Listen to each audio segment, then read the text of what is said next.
Are you Googling how to get your first Etsy sale, your first 10 Etsy sales? It's difficult, isn't it? And it's worrying when you start to list things and they're just not selling. You start to doubt yourself. I bet you're there thinking, my product's not good, my listings aren't good. Are you going in? Are you tweaking your titles? Are you changing your tags every couple of days? It's just not working. My name's Mark Bailey and I've got an Etsy shop that's done over 9,000 sales. I've done over £120,000 on Etsy, and I'm going to go through the no fluff, no BS ways to get sales on your Etsy shop.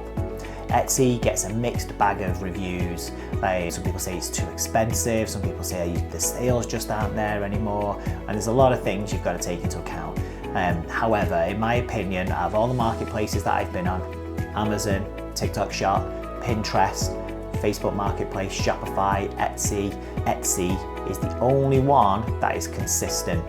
And not to mention, when you think about how much money you would have to spend on adverts to bring people to your Shopify store, the actual percentage cost that you've got to pay to be on Etsy is a lot lower. Etsy is a fantastic marketplace, and all you've got to do is just realize a couple of things. So let's get your first 10 sales. So first of all, if you're not getting any sales, chances are Etsy just doesn't have enough data on you. Now, that doesn't mean you've got to wait and wait. All you've got to do is just get yourself a strategy together. If you're hoping to make a sale today and you're making a quick cut in, a couple of tweaks there, then that's not a strategy. That's just let's do this and you're not giving it enough time. Now, for me, when I had my first shop, I was guilty of this. I would have, say, around about 20-ish different listings. They were all over the place. I sell stickers online, and I would have, say, I don't know, maybe little teddy bears in clouds on one of them. Another one might be a big floral display. Another one might be a set of diary stickers. It was kind of all over the place.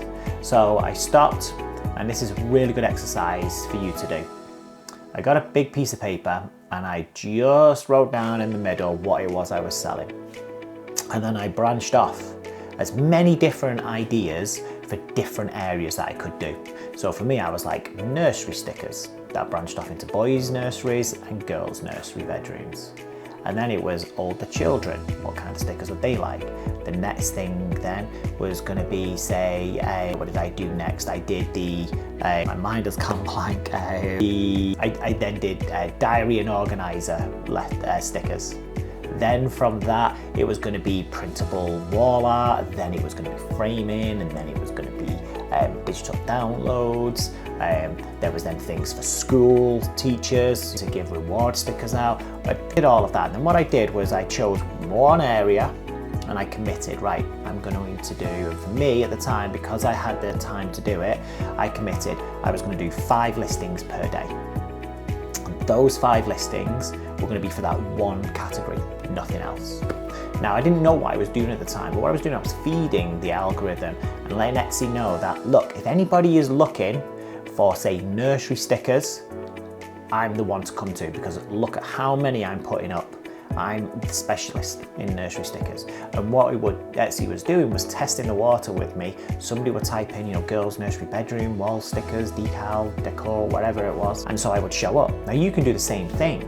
And as I went through, I put more and more up, and for that period of time when I was just doing that area, Etsy then knew, right, well, we know we've taken care of the girls' nursery room because Mark is going to put those up, so we know if we keep selling him, they'll sell. And I got a load of bestsellers.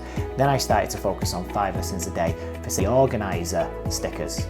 And so I was putting them up, and all of a sudden Etsy knows, so he's still stickers, but he's also good for this area as well. So you can do the same thing. Let's say you've got a sign company, you make handmade signs that you're selling on Etsy. Branch that off. You could turn around and go, right, I will do signs that are for people, think about where they're going to go. They're going in the living room or maybe the dining room, something like that. And so you're now going to be all family orientated. So I'm going to just create a load of signs, and these need to be variations, not duplicates of a listing. It needs to be, if you've got one sign so big, same color, list it as living room, live, love, laugh, or something, whatever you want to put on it. And then you would do as many different variations of that sign, but it would have a different title each time because it's a different sign. Then I would go, right, my next bit would be kitchen signs. So that might be laundry, that might be the chef's the boss, things like that. And so you would come up with as many different kitchen designs as you could. And then you might decide, right, well, I need something, say, for the man cave. So I'm going to make signs just around man cave signage. You're still doing the same products, but you're coming up with different categories. That way, you can very quickly make your mock-ups and make your listings. So my advice would be commit to a good period of time, let's say 14 days, and just list. Once you list it, leave it. Let the algorithm figure out who you are and who is going to likely to buy these. Now, not every single listing is going to sell. So if you're after, say, 10 orders per day, that's your goal to get to, right, well, you need more than 10 listings. I always go off the 80-20 rule. 80% of my business comes from 20% of my listings. So if I was after 10 orders a day, 20%, that would mean I need to be having at least 50 listings just to be having 10 of them sell on a regular basis.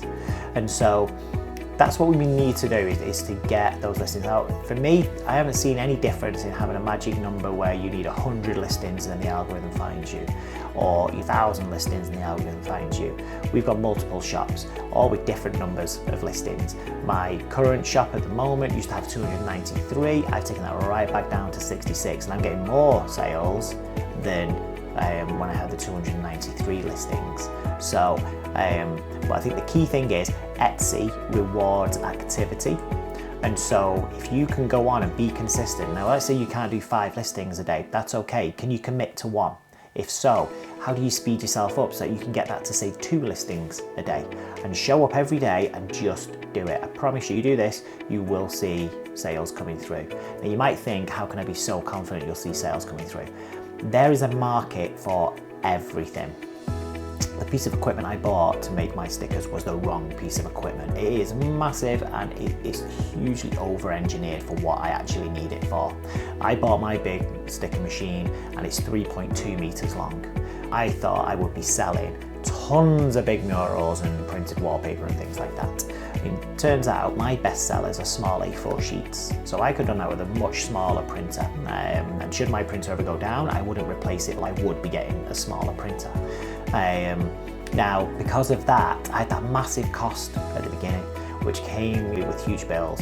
And so I've had to price my stickers, probably some of the most expensive, on Etsy. However, I'm a 6-figure seller on Etsy right now. So I have no doubt if my stickers were a lot cheaper, I would probably get more sales. But would that mean more money? I don't know. I'm found my price point and I'm comfortable with that. But it just shows there's a market for everything. If you're going into a market that you think is a bit too saturated, I don't think people are going to buy them.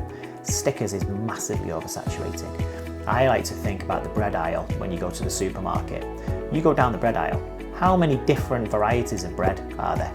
In all honesty, these probably should only be maybe 3 or 4 different types of bread. You got your white, you got your brown, you got your granary, you got your seeded batch. There's probably more than this. But if you're looking for a white loaf, I couldn't even tell you how many different varieties there are, but it's very saturated and there is a market for everything.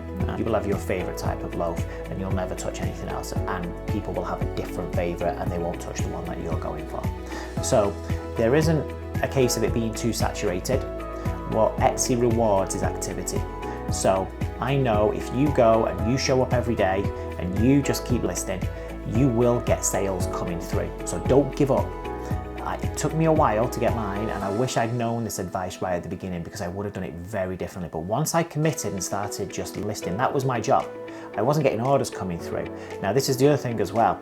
If you're going to say you don't have time to list, then how are you going to have the time to create the orders at a later point? So start seeing it as, right, if this is going to be a side hustle alongside my other job, well then when these orders start coming through, there's going to be a period of time where I need to have this many hours a day to produce the orders. Now, let's start putting that in place now, because then you're going to be able to test the water as well. Can you afford that amount of time? So list, show up every day, make sure you reply to every message straight away, make sure that you're giving 5-star experience to any sales that come through. But you follow that procedure, it's very simple, you will get your first 10 sales. Hope that's been useful, guys. If you are finding it useful, it's a short video. All my videos are going to be nice and short so that you just get the information straight away. Give us a like and subscribe. Comment if this is something that you're struggling with and I'll cover it in one of the videos. Thanks a lot, guys. Take care. Bye.